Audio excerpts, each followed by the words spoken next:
warahmatullahi wabarakatuh. Selamat pagi rekan-rekan semua. Sebelumnya, terima kasih kepada Ibu Lia Badriah MPD yang telah mempersilakan saya, Kina Anissa Alfitria dengan NPM 222154139 beserta rekan-rekan saya yang akan memaparkan mengenai implikasi global warming terhadap perubahan iklim akibat aktivitas manusia dan keseimbangan ekosistem, tinjauan masalah, dan solusi adaptasi. Mungkin langsung saja kepada pemateri pertama, yaitu rekan saya, Aditya Giri. Kepadanya saya persilakan. Untuk materi yang pertama yaitu pendahuluan. Nah, terdapat 3 poin dalam pendahuluan. Nah, untuk pertama, latar belakang.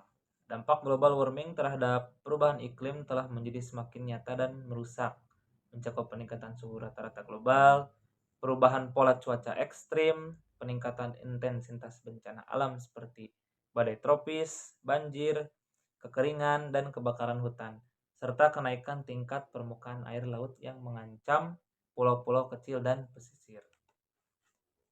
Kemudian yang kedua itu adalah rumusan masalah. Terdapat 5 poin dalam rumusan masalah ini. Yang pertama, apa yang dimaksud dengan implikasi global warming terhadap perubahan iklim?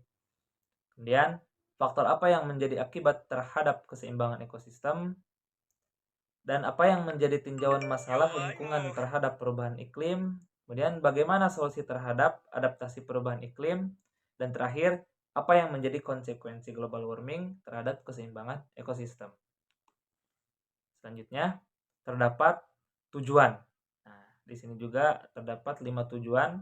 Poin pertama, dapat mengetahui apa yang dimaksud dengan implikasi global warming terhadap perubahan iklim.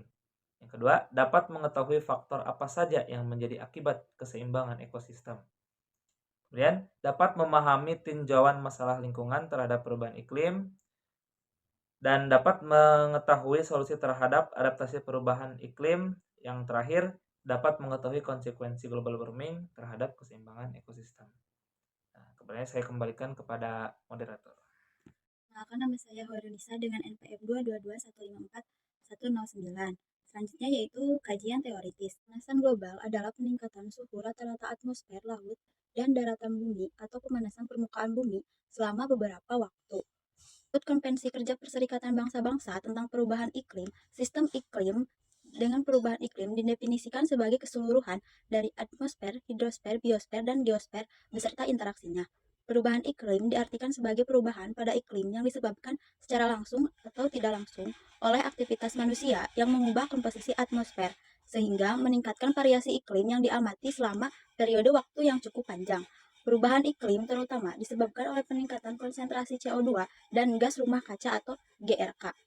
Lainnya, peningkatan konsentrasi CO2 disebabkan oleh berbagai aktivitas manusia, terutama pembakaran bahan bakar fosil untuk produksi energi dan alih guna lahan. Energi baru terbarukan memiliki peran penting dalam mempengaruhi kebutuhan energi sistem pertanian di negara maju dan negara berkembang. Dengan demikian, energi ini dapat membantu mengakhiri kelaparan dan menurunkan emisi gas rumah kaca, meningkatkan kapasitas adaptasi petani dan perusahaan petani, meningkatkan pendapatan, dan mengurangi dampak lingkungan dari sektor pertanian. Perkenalkan, nama saya Nasya Nurul Suryawati dengan NPM 222144107. Di sini saya akan memaparkan tentang metode penelitian. Jenis metode yang digunakan dalam penelitian ini adalah metode deskriptif, yaitu dengan menggunakan studi literatur. Metode studi literatur ini yaitu rangkaian kegiatan mengenai metode pengumpulan data pustaka, membaca dan mencatat suatu jurnal, dan serta mengelola bahan penelitian. Data yang digunakan dalam penelitian ini berasal dari hasil-hasil penelitian yang sudah dilakukan dan diterbitkan dalam jurnal online nasional maupun internasional. Adapun kriteria yang digunakan dalam jurnal ini, yang pertama yaitu tahun sumber literaturnya diambil dari jurnal terdahulu sampai yang terbaru. Lalu yang kedua, strategi dalam pengumpulan jurnalnya dengan situs jurnal yang terakreditasi seperti Google Scholar dan Science Direct. Terus penulisannya juga sesuai dengan judul.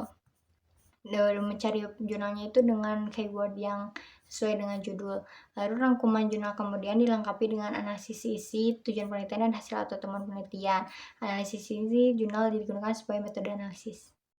Saya Nasya akan membahas tentang implikasi global warming terhadap perubahan iklim. Jadi pemanasan global yang disebabkan oleh peningkatan konsentrasi gas rumah kaca di atmosfer mengubah pola cuaca dan iklim di seluruh dunia. Adapun hal-hal yang terlibat dalam rusaknya ekologi, yang pertama itu peningkatan suhu global. Menurut penelitian juga peningkatan suhu global dapat berdampak pada distribusi dan kelimpahan spesies. Jadi spesies tertentu mengalami penurunan populasi atau bahkan kepunahan. Jadi hal ini dapat menyebabkan degradasi ekologi dan hilangnya ekosistem penting termasuk penyerapan karbon dan siklus nitrogen. Nah, global warming ini berdampak besar terhadap ekosistem menurut penelitian juga yang dipublikasikan di jurnal edukasi Erectometrica. Pemanasan global ada kaitannya dengan perubahan suhu rata-rata di atmosfer lautan dan daratan. Jadi suhu rata-ratanya itu sekitar 0,74 kurang lebih 0,18 derajat Celcius yang menimbulkan konsekuensi serius bagi ekosistem di seluruh planet ini. Lalu yang kedua ada perubahan pola cuaca. Jadi perubahan pola cuaca berdampak pada keanekaragaman hayati. Jadi perubahan iklim ini dapat mengakibatkan kekeringan yang berkepanjangan atau curah hujan yang tinggi. Hal-hal ini mempunyai dampak yang signifikan terhadap ekologi seiring dengan semakin seringnya terjadi kebakaran hutan dan banjir. Jadi bencana alam itu menyebabkan berkurangnya populasi dan keanekaragaman spesies, terancam punahnya spesies endemik, dan degradasi habitat satwa liar. Lalu yang ketiga ada peningkatan tinggi permukaan air laut. Pemanasan global ini juga akibat dari meningkatnya emisi gas rumah kaca yang telah menyebabkan naiknya permukaan air laut yang merupakan tantangan besar bagi pulau-pulau kecil dan pesisir pantai. Lalu juga menurut penelitian terbaru juga mencairnya es di kutub itu menyebabkan naiknya air laut, permukaan laut. Hal ini membahayakan kelangsungan ekosistem di pulau-pulau kecil dan pesisir. Izin memperkenalkan diri, nama saya Dea Septianti dengan NPM 222154106. Nah, bahasan selanjutnya yaitu akibat terhadap keseimbangan ekosistem. Perubahan suatu iklim dapat memiliki dampak langsung pada suatu individu, terutama melalui ketidakcocokan suhu tubuh mereka yang dapat mengurangi kesehatan, mengganggu fungsi tubuh, atau bahkan menyebabkan kematian.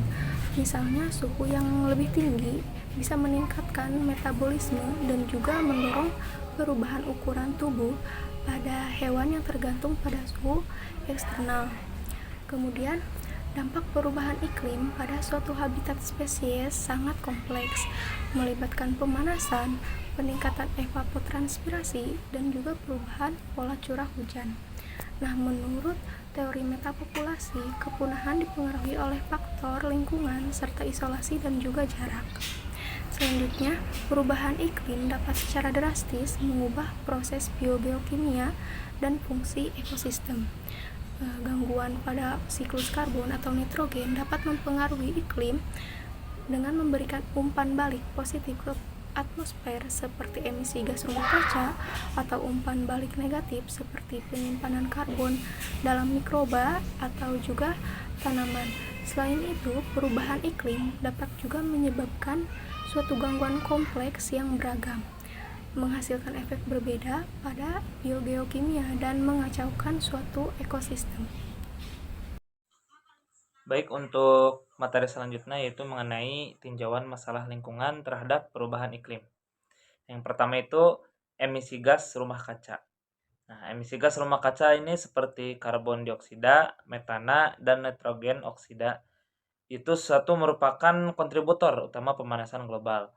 Nah, aktivitas manusia seperti pembakaran bahan bakar fosil, deforestasi, dan proses industri meningkatkan konsentrasi gas-gas ini di atmosfer. Yang kedua, deforestasi. Pengurangan hutan secara global mengurangi kemampuan alam untuk menyerap karbon dioksida dari atmosfer dan melepaskannya kembali. Aktivitas deforestasi untuk pertanian, pembangunan, dan perkebunan menjadi faktor penting dalam meningkatkan emisi karbon. Dan yang ketiga, peningkatan penggunaan bahan bakar fosil. Nah, peningkatan konsumsi bahan bakar fosil untuk energi, transportasi, dan industri ini menyebabkan pelepasan karbon dioksida ke atmosfer secara besar-besaran sehingga mempercepat efek pemanasan global.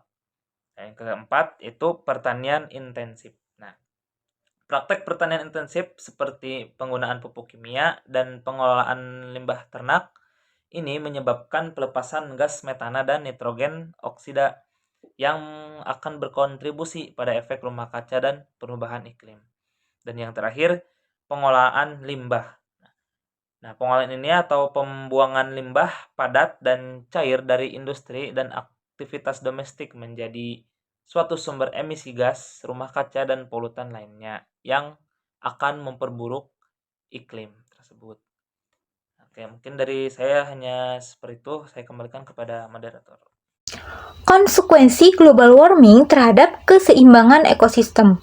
Pemanasan global memiliki konsekuensi yang sangat signifikan terhadap keseimbangan suatu ekosistem. Adapun beberapa contoh dampaknya seperti berkurangnya keanekaragaman hayati.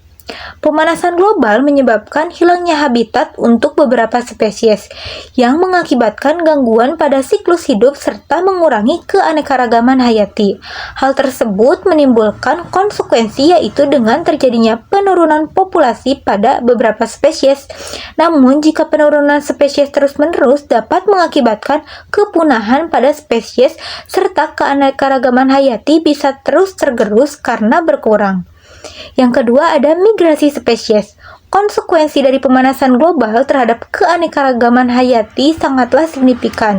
Perubahan iklim yang tidak stabil akan memengaruhi pola migrasi spesies. Beberapa spesies mungkin harus menyesuaikan pola migrasi mereka yang dapat memengaruhi pada keberlangsungan hidup mereka. Contohnya, beberapa spesies burung dapat mengalami sebuah perubahan dalam pola migrasi mereka yang disebabkan oleh perubahan iklim yang tidak stabil. Yang terakhir ada keseimbangan tropik. Hilangnya keanekaragaman hayati ini tidak hanya mempengaruhi keadaan atau keberadaan suatu ekosistem, tetapi juga mengancam kesejahteraan dan memengaruhi keseimbangan tropik suatu ekosistem. Konsekuensi dari ketidakseimbangan tropik ini akan mempengaruhi hubungan antar berbagai tingkat tropik dalam rantai makanan yang tidak dapat berjalan secara semestinya, sehingga semua spesies dalam ekosistem tersebut dapat berkurang ataupun punah karena tidak berkembang biak dengan cara yang baik. Selanjutnya yaitu ada solusi adaptasi. Yang pertama, penggunaan teknologi energi alternatif untuk pembangkit listrik dengan ramah lingkungan, seperti energi nuklir, karena pembangkit listrik tenaga nuklir tidak menghasilkan emisi gas CO2. Yang kedua yaitu program mitigasi. Yang pertama ada pemanasan global, dapat dimitigasi dengan cara mengurangi emisi gas rumah kaca. Emisi terbesar berasal dari kegiatan industri dan aktivitas lainnya menggunakan bahan bakar fosil. Contohnya yaitu fermentasi pakan ternak dari limbah pertanian untuk memenuhi kebutuhan pakan saat musim kemarau dan mengurangi populasi akibat pembakaran dan pembusukan limbah pertanian. Lalu ada penggunaan energi baru dan terbarukan. Energi biogas dari limbah peternakan yang dapat digunakan untuk memasak sehari-hari dan mengurangi emisi gas metana atau CH4 yang dilepaskan ke atmosfer. Selanjutnya, ada penggunaan makroalga dan mikroalga dapat menjadi alternatif untuk produksi bahan bakar yang biasanya dihasilkan dari pertanian terestrial. Selanjutnya, ada menggunakan kompor dan bahan bakar yang efisien sebagai penggunaan kompor tradisional atau memasak dengan api terbuka. Lalu, petani lebih efektif dalam mengelola pupuk nitrogen yang digunakan dalam sistem pertanian untuk mengurangi emisi karbon dioksida berlebihan. Yang selanjutnya ada mengendarai kendaraan baterai dan plug-in dibandingkan kendaraan konvensional karena tidak menghasilkan emisi yang dapat mempengaruhi polusi. Lalu mendaur ulang dan menggunakan kembali bahan kertas, logam, plastik, dan kaca. Selanjutnya ada memasang sistem fotovoltaik solar skala kecil untuk menyediakan energi bagi rumah tangga. Lalu ada pengembangan energi terbarukan dengan membuat pembangkit listrik tenaga sampah atau PLTSA. Lalu ada mengganti bahan bakar bensin dengan biofuel untuk mengurangi emisi GRK. Dan menggunakan teknik biorefinery untuk produksi pangan tanpa mengancam produksi pangan. Akhir ada penentuan musim tanam bisa menjadi solusi adaptasi perubahan iklim sehingga produksi padi tetap stabil. Nah, jadi kesimpulannya yaitu pemanasan global adalah suatu peningkatan suhu rata-rata atmosfer, laut, dan daratan bumi atau pemanasan permukaan bumi selama beberapa periode waktu. Nah, pemanasan global yang disebabkan oleh peningkatan konsentrasi gas rumah kaca di atmosfer dapat mengubah pola cuaca dan iklim di seluruh dunia, serta mempengaruhi ekosistem dan spesies di berbagai wilayah. Contohnya yaitu berkurangnya keanekaragaman hayati, migrasi spesies, dan keseimbangan tropik. Maka, solusi adaptasi dari permasalahan tersebut adalah penggunaan teknologi energi alternatif untuk pembangkit listrik dengan ramah lingkungan. Kemudian program mitigasi, mengendarai kendaraan baterai, mendaur ulang bahan kertas, memproduksi pupuk, dan juga pengembangan energi terbarukan. Sekian. Mungkin cukup sekian yang dapat kelompok kami sampaikan. Mohon maaf apabila ada salah karena kesalahan datangnya dari kami. Akhirul kalam, wassalamualaikum warahmatullahi wabarakatuh.